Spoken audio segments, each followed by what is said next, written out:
Life hasn't been easy in Cleetus McFarland's 2 NASCAR starts from Talladega, Charlotte as well, but he is making a start in September at Bristol Motor Speedway, and I am going to try and put his number 30 Ford Mustang into victory lane here from the very track he will be racing at come September. Now, hello everybody, and welcome to 75 laps of me trying to put Cleetus McFarland to the top of the leaderboard and get him his first NASCAR win here in NASCAR's ARCA series. Now, the fourth, of course, series in the rank of tiers that we have in NASCAR's, of course, Cup Series down to Xfinity, Trucks, and then we hit ARCA. Now, McFarland, such a personality that he's brought into the world of NASCAR, and he's talked about not really being familiar with the world of NASCAR beforehand, but the opportunity has come to him, and he is certainly making it worth his while now, certainly stepping up to the plate and making a bit of a scene in the process, of course, with the big restart crash he had from Charlotte, and Talladega didn't quite go the way he would have preferred it to have gone, and now here we are trying to get him his first NASCAR win here from Bristol Motor Speedway. This is going to be a genuine challenge when McFarland comes to do this actual race come September, as we here, with 70 laps to go, you're going around this circuit in about 15 seconds. So 70 laps remaining.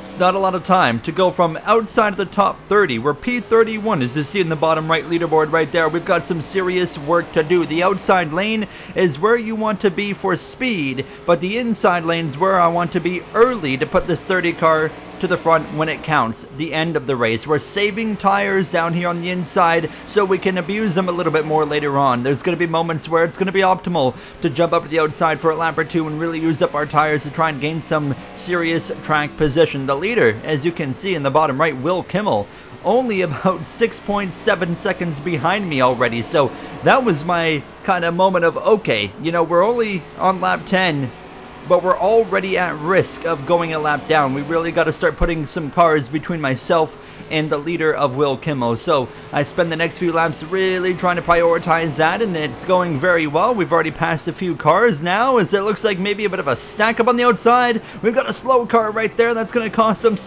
us some spots now, and the yellow might fly from now on. We have to take evasive action, and caution is in fact going to fly at the 31. Contact with the 55. Hard into the outside wall, destroying the right front of that car, and the caution comes out for the first time here, and that is something McFarland is really going to have to be aware of come September. This is not going to be an easy race. This is going to be close quarters beating and banging and a lot of crashing to avoid for him. We've avoided the first incident of what could be 2, 3, 4, or even 5 over these next 60 laps that we're about to get going for here. Now, lap 16 coming to 17. We're up to P27 after avoiding some of the chaos and making some ground up on the outside. Green flag's back out. Will Kimmel leads the field back to the green flag now, as you have to be very hesitant to go right there. Very slow launch on this inside lane. Looks like the outside got going a bit better now, as we're going to just stay right behind this 11 car now and wait for the opportunities. He kind of leaves the door open. A show the nose, not quite going to work now, as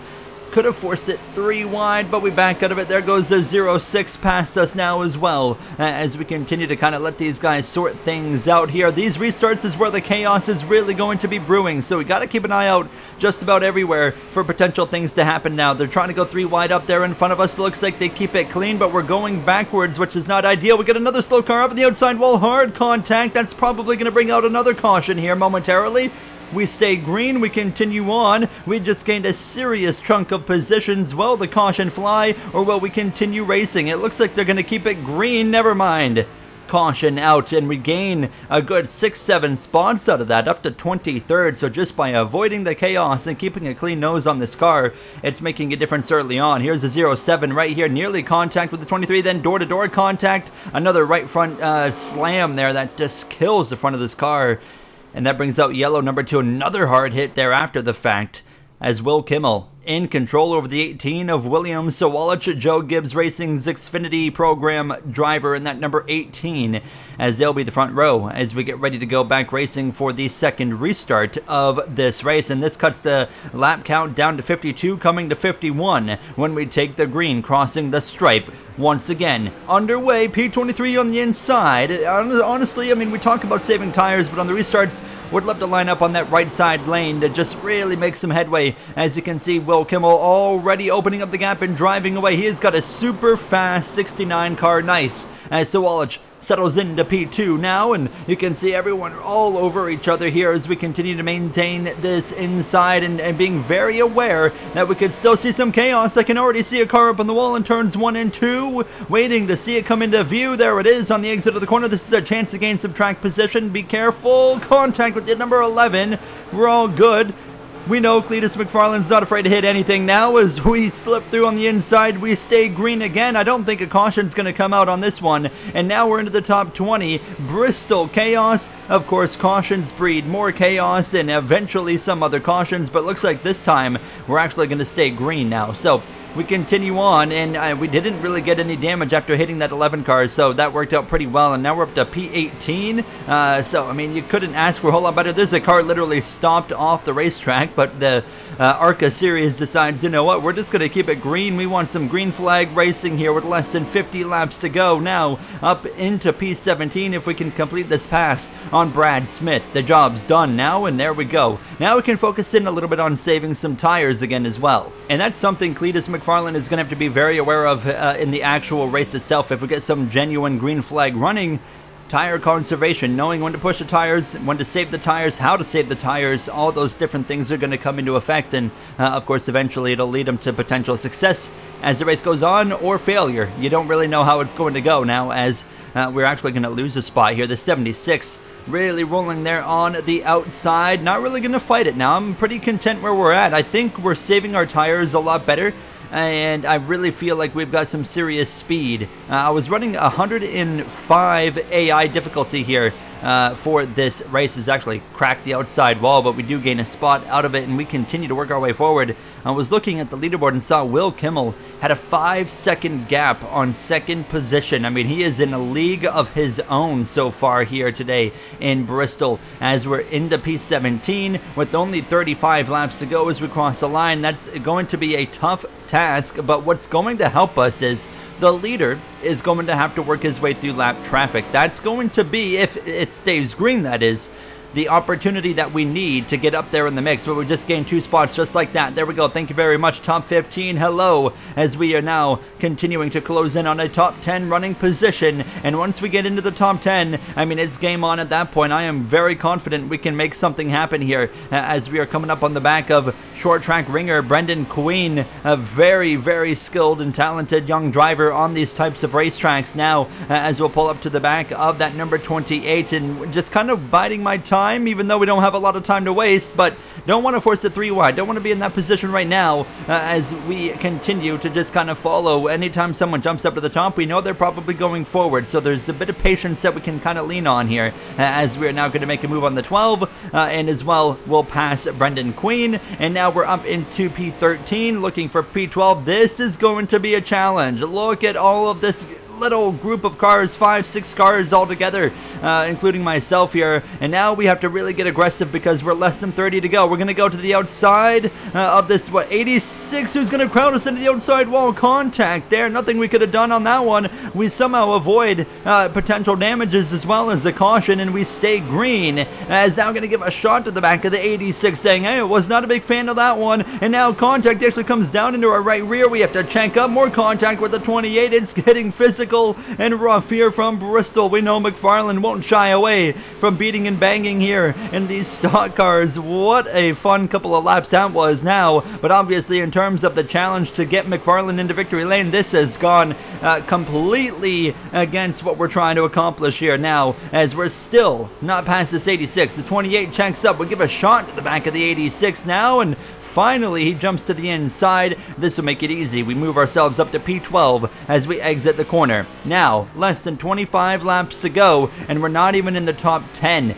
but we're banking on Will Kimmel, the leader, struggling through lap traffic, and that is certainly going to happen as we try to make a pass on this 27. And once we get in these final 20 laps, I think our only option at that point is to just rip the top the about rest of this race. And as we get cleared by the 57, that is, I decide, you know what, we got to go now. Let's jump up and try to make this work here. As you can see, near contact between the two cars right there in front of us now. 57 jumps down, so if we complete the pass on these two cars, we'll get up to P11 and P10. This will put us into the top 10. And I mean, we got 9th, 8th, 7th, 6th, all right here in front of us. This is perfect. The 23 of Spencer Gallagher, former Truck Series driver, like 10 years ago. We pass him, we pass the car in front of him. Now we run down as well the Elio Castroneves machine. We'll pass them as well and actually crack the outside wall in the process as we continue to go forward into P7. And now another position coming here from the 31. Here's Isabella Robusto as well right there in that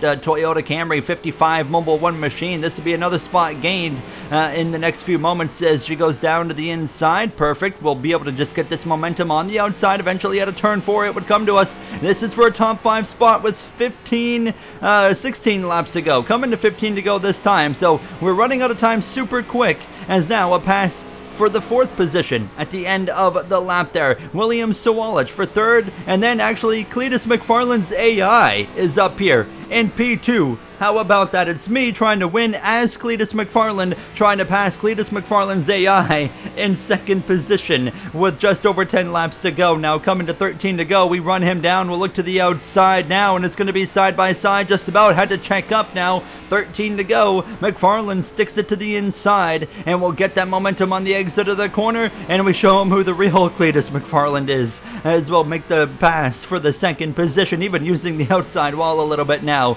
with 12 laps to go. And now Will Kimmel leads by a good 8 seconds, but you can see, look at the traffic he is approaching here over these final 10 laps.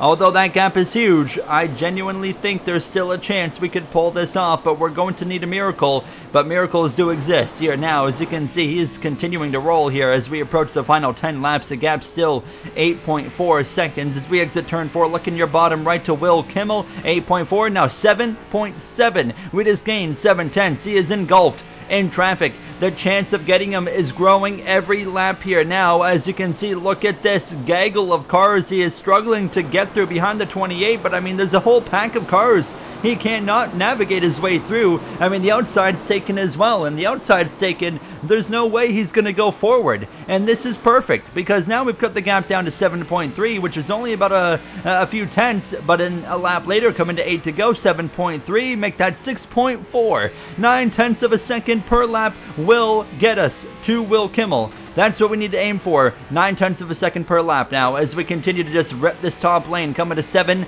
laps to go. Watch that gap again. 6.4, 5.4, a full second. We're gaining more than we even need to at this point. We will get to Will Kimmel right at the end of this race from this current pace that he's setting and the current pace that I'm setting. Now, he cannot find his way through the traffic. The cars have occupied the top lane and it's completely screwing him over. 4.6. We continue to reel him in. Look at this. Coming up on the final 5 laps, and he's under attack from the 2 cars he just passed. That's how bad this is going for him. Now less than 4 seconds to Will Kimmel with 5 laps to go here from Bristol Motor Speedway. The chances of putting Cleetus McFarland into victory lane are growing larger every single lap. 4 laps to go. That's only about a minute of racing here from Bristol. 3 seconds now. Can we get there now as we continue to burn the right front off of this Goodyear rubber, as now we continue to reel in some lap traffic of our own? That's going to present a problem. 3 laps to go. 3 seconds. What's it going to be now? It's going to be 2 seconds flat, a full second of gain. Just keep doing what we're doing. Around the outside of this lap traffic, I can now see Will Kimmel out the windshield. Look for that dark red Ford Mustang bumper up there. Zach, speaking of bumpers, the bumper just went flying across the racetrack. But now we got to navigate through this lap traffic with 2 laps to go. If we can clear these couple of cars, it's going to be game on. You can see a shot to the back of the 2. Get out of my way. Coming to the white flag. Kimmel has got nothing, making contact with this lap car. 1 lap to go. Bumper laying in the middle of the racetrack. They keep it green now. Clear debris. It doesn't matter. We got 1 shot to get Kimmel. He struggles behind traffic. We're going to sail it off into 3 and 4 for the final time. We've got the run. We're going to steal it and put Cleetus McFarland into victory lane and make him a NASCAR winner right at the last second. Unbelievable. And, I mean, heartbreak, of course, for Will Kimmel, who just couldn't navigate lap traffic, and we actually managed to win this race. If he didn't have that traffic, we had no chance. But that traffic was a game changer, and that's another thing McFarland will have to deal with come September, is all the lap traffic. You've got to navigate your way through Bristol. Now, he might be one of the lap cars for all we know, but what a race. What a drive through the field. We, of course, had some cautions really help us to get through some of this traffic, and lap traffic as well ends up helping us long term and slowing up the leader, who had an 8-second advantage, and at a point we were gaining a full second per lap. It was a complete game changer in Cleetus McFarland style. We're going to blow the engine off this thing here to continue or complete this burnout. There it goes. That's going to do it for me. I'll see you guys in the next one. Thank you for watching. Have yourselves a great day.